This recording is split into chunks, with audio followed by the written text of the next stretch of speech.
Welcome back to Fix It Wise in our Rock Garden series.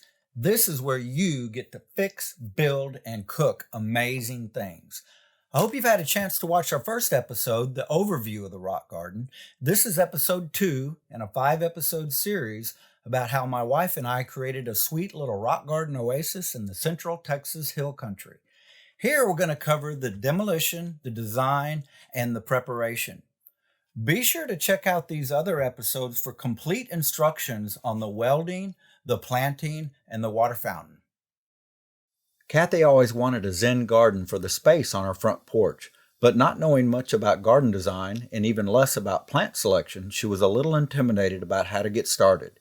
It was a real aha moment for her when she decided to think about that rectangular spot on the ground as a blank canvas. Timing was good as the crepe myrtles were overpowering the front of the house and the other plants were way past their prime. Painting on a canvas was familiar to Kathy, as her main hobby is art.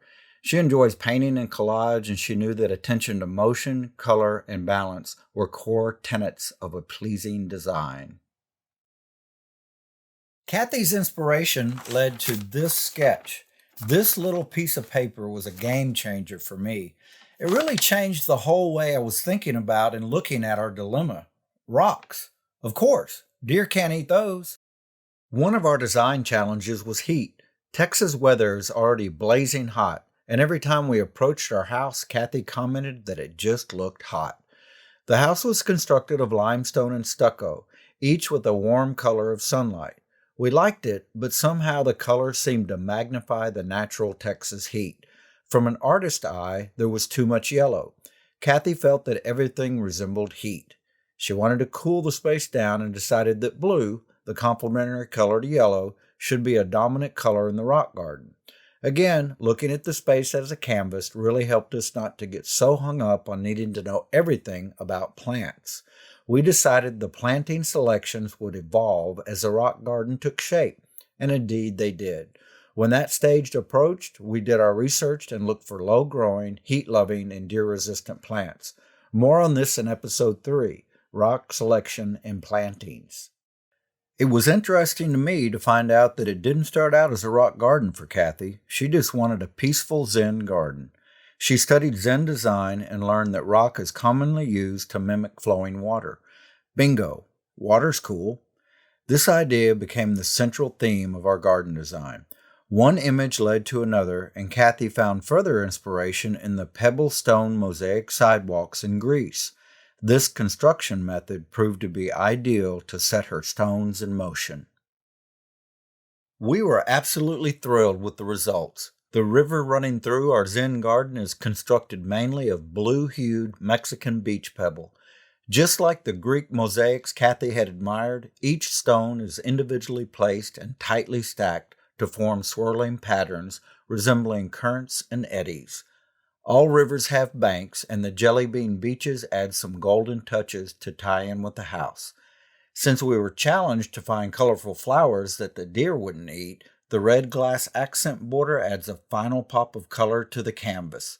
As the project took shape, we couldn't help but adding a water feature to emphasize the cooling sound of moving water. The birds and frogs have been particularly happy with the disappearing fountain we made from a honeycomb limestone boulder dug up in our yard.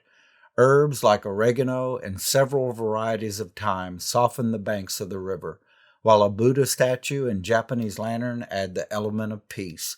There's nothing better than enjoying a morning cup of coffee in our inspired garden.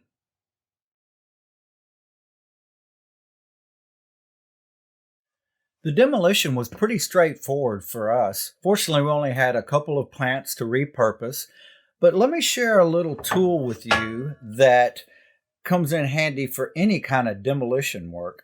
I've seen this called a post hole digging bar or a tamper head digging bar. It resembles a wrecking bar, but it's got this wider chisel point into it, and it's also got this tamping end that makes a great little handhold.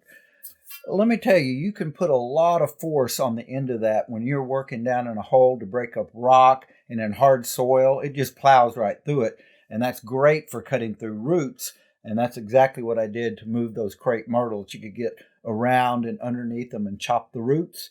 And this is a handy little tool, a post hole digging bar.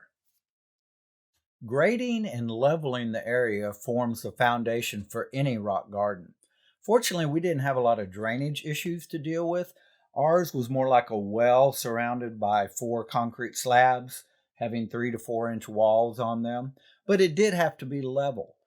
That leveling formed the foundation that allowed Kathy to stack each one of those Mexican beach pebbles to resemble the currents and eddies in the river.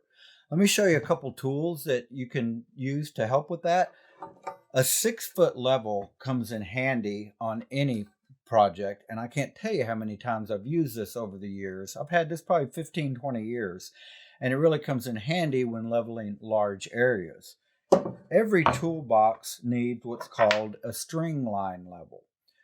This is great for leveling between 2 stakes over a large distance, and they're not very expensive. You just pull the string tight between 2 stakes and you can get a large area really level. So it's really important on the rock garden so you can get the foundation, so you can get your rocks placed correctly. And if you have any drainage, you want to be sure and give some attention to that.